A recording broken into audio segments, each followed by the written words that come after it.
कबाब चाहे मटन के हों या चिकन के हों या सब्जियों के हों, हमेशा अच्छे लगते हैं फ्रेंड्स। तो आज मैं कबाब की एक ऐसी रेसिपी लेकर आई हूँ जो आपको यकीनन बहुत पसंद आएगी।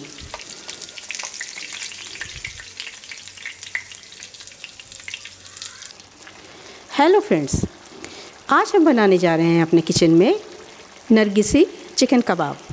ये नए तरह का कबाब आपको पसंद आएगा और रेसिपी आपको बहुत ज़्यादा अच्छी लगेगी। इसे ट्राई ज़रूर कीजिएगा।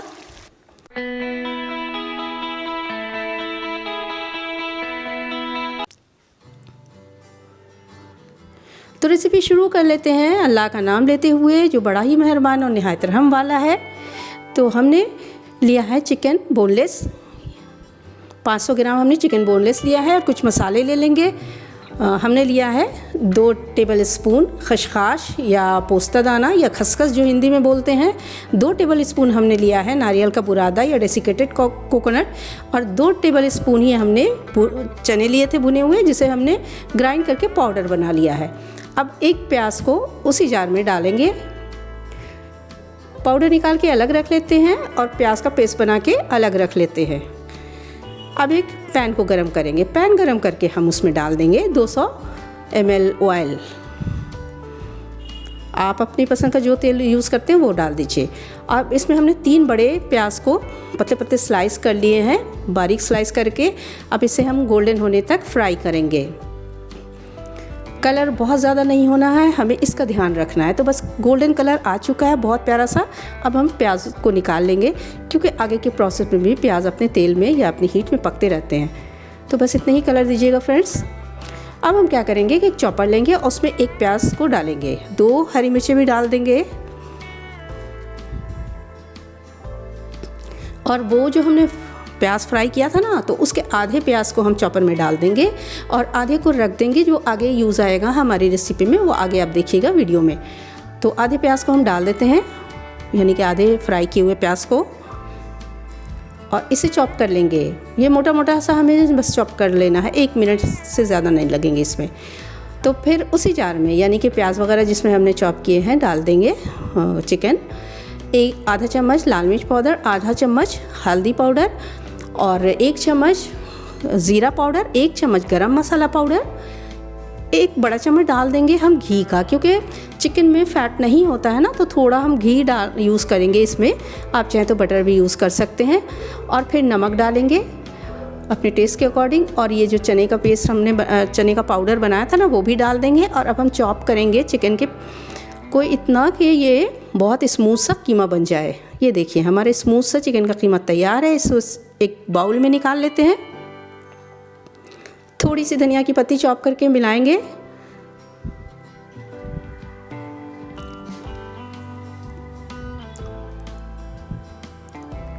तो ये हो गया हमारा चिकन का कीमा तैयार। हाथों को ग्रीस कर लेते हैं और एक बॉल साइज़ का एक उठाते हैं चिकन का पीस। और ये देखिए इस तरह से हाथों में घुमा घुमा के गोला बनाएंगे और फिर इस गोले को चपटा करके एक टिक्की सी बना लेंगे। हमने 5 अंडे बॉयल किए हैं, यानी कि हार्ड बॉयल किए हैं। तो अंडे को ऊपर से रखेंगे और इस तरह से हमें सील कर लेना है। ये बहुत आसान है, चिकन का कीमा है, बहुत अच्छे से सील हो जाता है।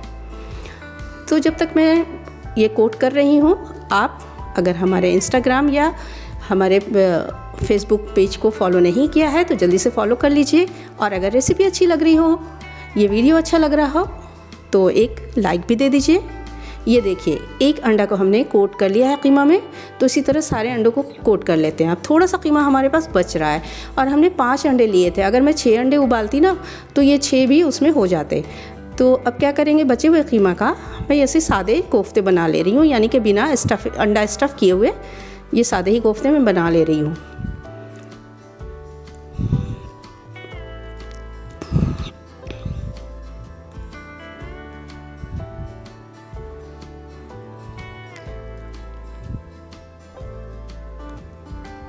ये चलिए तैयार हो गया हमारा, अंडे कोट हो गए और कोफ्ते भी तैयार हो गए।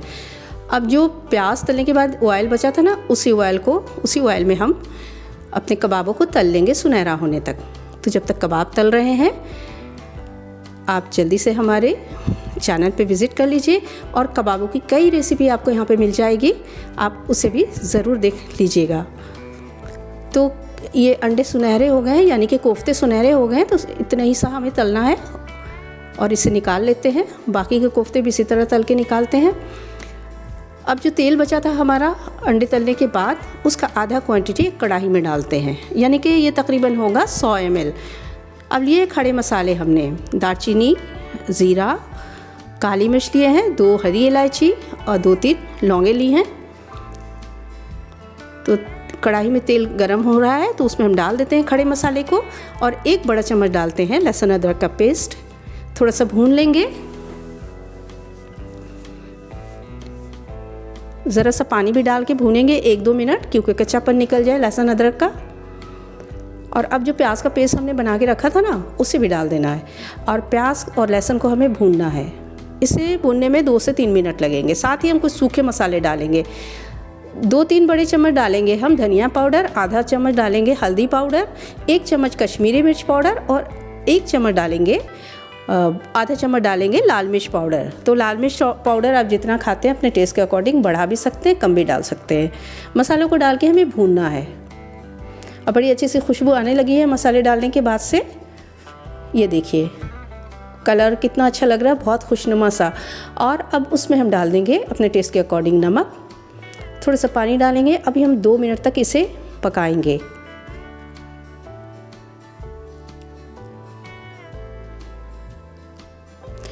मसाला अच्छी तरह भून चुका है तो हम फ्लेम को बिल्कुल लो कर देंगे। और फ्लेम लो करने के बाद 2 बड़े चम्मच डालेंगे दही के, क्योंकि लो फ्लेम पर ही दही डालिएगा वरना दही में फुटकियाँ पड़ जाएंगी, यानी कि दही फट जाएगा। और लो फ्लेम पर हम दही डाल के भूनते हैं मसाले को। बड़ा अच्छा सा कलर आ गया है हमारी ग्रेवी का, ये देखिए। अब हम फ्लेम को फिर से बढ़ा देते हैं और ये जो बचा हुआ प्याज था फ्राई किया हुआ, उसे हमने हाथों से क्रश किया है और हाथों से क्रश करके डाल देते हैं ग्रेवी में। तो ये ग्रेवी हमारी ग्रेवी को बहुत अच्छा सा दानेदार इफ़ेक्ट देगा। इसके बाद हम थोड़ा सा पानी डाल के 2-3 मिनट तक मसाले को अच्छी तरह से भून लेंगे। मसालों की भुनाई अच्छी तरह होनी चाहिए फ्रेंड्स। ये देखिए तेल निकल के आ रहा है, बहुत अच्छा सा कलर भी इसका आ गया है। तो अब हमारा मसाला भून के तैयार हो चुका है। तो अब हम क्या करेंगे कि सारे कोफ्तों को, यानी कि अंडे डले हुए हैं जो सादे कोफ्ते वो हमने बनाए थे, वो सबको इसमें डाल देते हैं। देखने से बहुत ही लज़्ज़तदार लग रहा है। इसे आप रोटी या चावल किसी के साथ भी ले सकते हैं, पराठे, पूरी, सबके साथ ये अच्छे लगते हैं।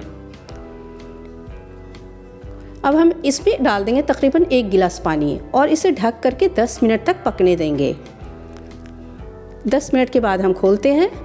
अब हम डाल देते हैं 1 चम्मच गरम मसाला पाउडर, थोड़ा सा धनिया डालेंगे, यानी कि चॉप की हुई धनिया की पत्तियाँ, 1-2 हरी मिर्चें भी हमने ऐड कर दी हैं। अब फ्लेम ऑफ कर देंगे और इसे ढक करके कम से कम 10 मिनट तक छोड़ेंगे दम पर। 10 मिनट के बाद हमने खोला, देखिए कितना खुशनुमा लग रहा है, रंगत कितनी निखर के आई है हमारे करी की।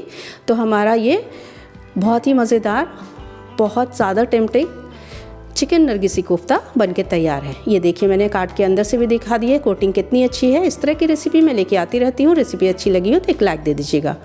Thanks for watching. अल्लाह हाफिज़।